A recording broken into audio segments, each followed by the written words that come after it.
So this house had an old train running around it, a children's train.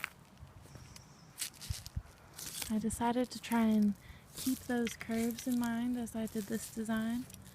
You can see here I started with circular shaped rings around the trees, filling them with mulch and providing a barrier so that as we mow this lawn, the lawnmowers won't hurt the trees.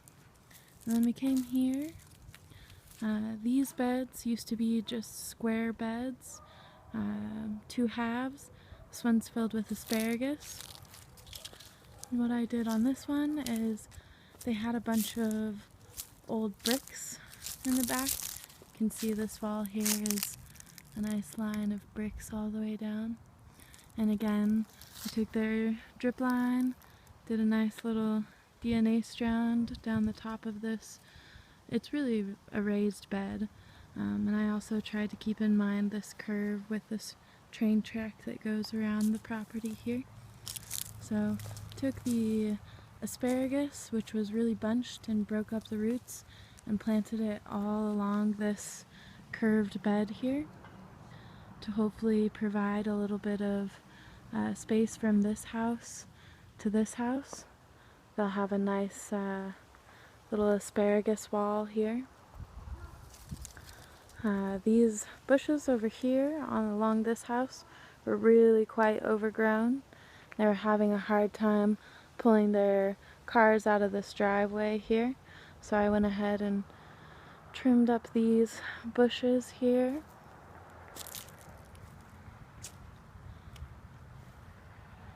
I collected all the rocks from the property and created tree rings around all the trees. And then I started on this earthwork here. They had a large pile of dirt because, as you can see over here, this house is a little bit lower than the house behind me, and they had a lot of water problems going into that house from this house over here. So you can see where this was draining down right where I'm standing and hitting this house right directly in there. So they built a swell that kind of goes around this tree and around the back of the house. And all the dirt that was in that swell, they mounded here in a giant heap. So with the help of a couple of friends, thanks Jeremy and Jeff, we've kind of transformed this property. What I did with the rest of the soil, I took some of the soil and put it along the house over here and kind of raised the foundation level a little bit and planted some greens in there, which I'll show you in a bit.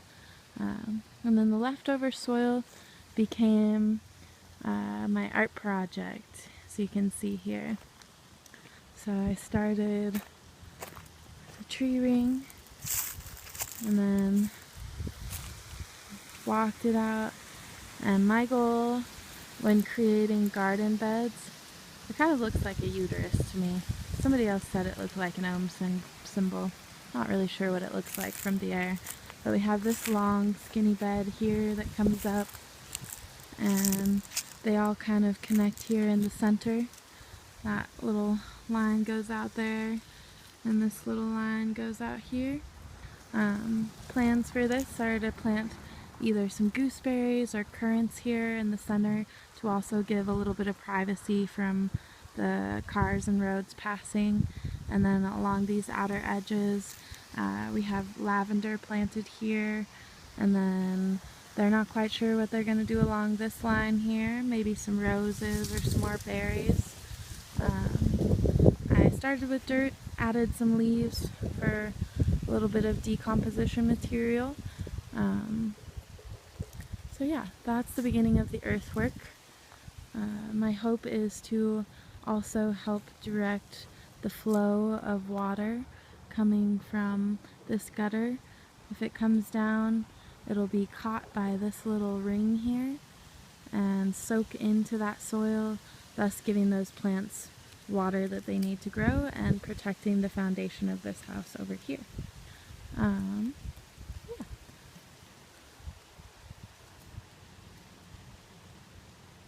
cool things you can do with soil.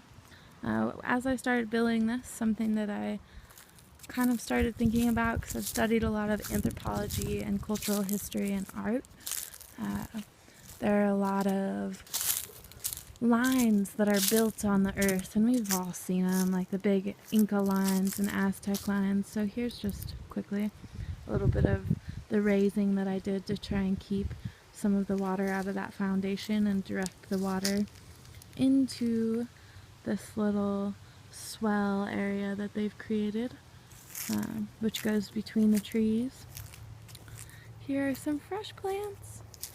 Just planted these guys recently, so hopefully they'll grow up big and strong and also aid in sucking up some of that water that keeps getting into the basement foundation of this house. Again, directing water into the swale. We also took a little bit of the extra soil from over here in this earth mound project and put it here so that they can plant raspberries or other berries of sorts. So as I was saying about the mounds, the Inca and Aztec mounds, I really think a lot of them were built to direct water, and they were built to be mounded gardens and to sort of use our art and creativity in a manner of permaculture, also aiding to the land. So created a nice little art piece here. Hopefully all the people up in the sky will see our ohm symbol, or our giant uterus, whichever you want to call it. Lots of berries hopefully will be planted here soon. And again, all of the curves that I'm doing, both in this mound and in this mound and this one over here, you can actually kind of see that train track behind this mound.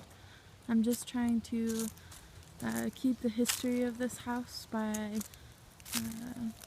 keeping those curves and remembering the history of the property through also gardening and art. Alright, on to the back beds.